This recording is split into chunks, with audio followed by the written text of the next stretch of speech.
Part 32 of Folk Trees Could Talk. Welcome! I'm so glad you've joined me to either read in or tune into my video blog of my romance suspense novel, If Oak Trees Could Talk. Today we start in Chapter 16, Glenview's Return. Chapter 16, Glenview's Return.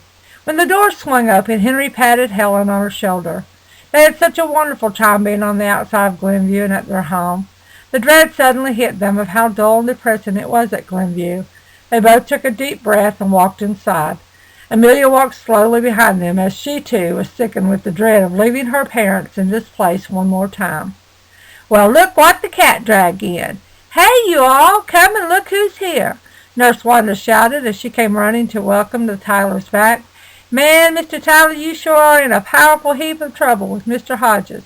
He is not at all happy with you, or you either, Mrs. Helen," Nurse Wanda warned. "I'm sure everything will be fine, Nurse Wanda," Amelia said as she patted her on the shoulder. "Thank you so much for all you've done for my parents. I know that they truly love you," Amelia continued. "Miss Amelia, don't you be sure that things will be fine. Mr. Hodges is not a nice man. He is really upset. Keep an eye on your little daddy, for he has crossed over the line with Mr. Hodges and Nurse Wanda said she was going to continue when all of a sudden Mr. Hodges walked around the corner. "Nurse Wanda, I think you should have plenty to keep yourself busy. Am I wrong?" Mr. Hodges barked. "Now, Mrs. Steele and the Tylers, I will see you in my office," Mr. Hodges commanded rather rudely. "Excuse me, Mr. Hodges, but I am the one you should speak with," Amelia stated. "Oh, I beg your pardon, Mrs. Steele, but do you pay your parents' bill here?" "I think not. You can actually stay out in the hallway. I do not really need to talk with you until I am ready to," Mr. Hodges stated. "Oh, but excuse me, Mr. Hodges, you will talk to me along with my parents," Amelia stated, rather sternly back. "Very well, please follow me," Mr. Hodges ordered. The three followed Mr. Hodges as he led them around the corner to an elevator. On the second floor, he then led them down a long hallway. His office was at the end. He practically ran to his office, but it took Helen and Henry a little longer to get there. When inside, Mr. Hodges shut the door behind them and also shut the blinds so none of the other residents or staff could see or hear what he would say. He became very angry in his appearance and bent over his desk. He proceeded to put his finger right in Amelia's face and with his teeth clenched began to bark words at her. "Mrs. Steele, as you know, I have sworn out a warrant for your arrest for kidnapping. You must understand the reasons that I have done so. I find your behavior to be reckless when it comes to the health and well-being of your parents. We here at Glenview have taken excellent care of Mr. and Mrs. Tyler since both of them have made their residence with us. I will, however, consider dropping all the charges against you based on the following terms.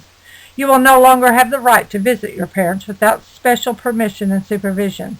Also, you will no longer be able to take your parents outside or away from this facility for any reason. Am I understood?"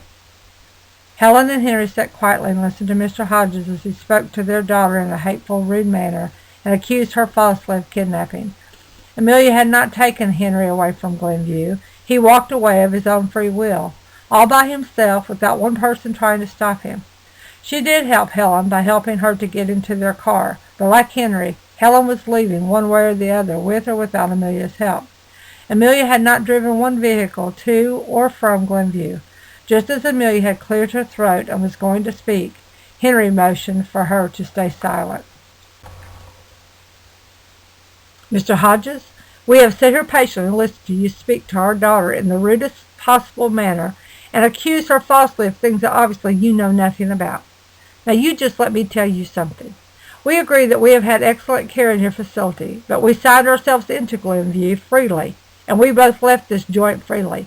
I left on my own accord, and Mrs. Tyler was going to leave on her own accord if my daughter had not come to assist her. You want to have attitude toward her? Then, sir, you are backing way up. I will sue this place and you for not even having enough common sense to know that you have patients walking out of here any time they have half a mind to. Speaking of half a mind, that is about all I had. But thanks to my trip, I am much better now. I am not fully recovered, but I'm better. I'm putting you on notice. If you ever point your finger in my daughter or Mrs. Tyler's face again like you've just done, Sir, you will be picking your nose with your elbows because I am going to break your hands off and cram them up your... Well, let's just leave it up to your imagination. I will be going home when my wife is released in a few weeks, regardless of what you think. Get the papers for release ready, Henry demanded directly and very loudly. Patience could hear Henry's voice echoing down the long hallway, regardless of the fact that Mr. Hodges intentionally shut his door. Mr. Hodges was left speechless and stunned that Henry was so boisterous and that he appeared to be perfectly sane in his thinking and speech. He heard Henry's threats loud and clear and immediately cleared his throat. Finally, he spoke again. Thank you once again for tuning in or reading along with me. It is my hope that you have been enjoying my romance suspense novel, Folk Truths Could Talk, for it has been my pleasure to share it with you. As always, I would love to hear from you. I want to thank all of you that have begun following my WordPress blogs. Please continue to tune in as we are moving right along through the book. If you are interested in obtaining your own copy of If Folk Truths Could Talk or any of my other books, please visit my Amazon author page here. Also, if you are new to my video blogs and would like to catch up on the story from the beginning, please check out the archives in this blog or simply subscribe to my YouTube videos as they are numbered and in order.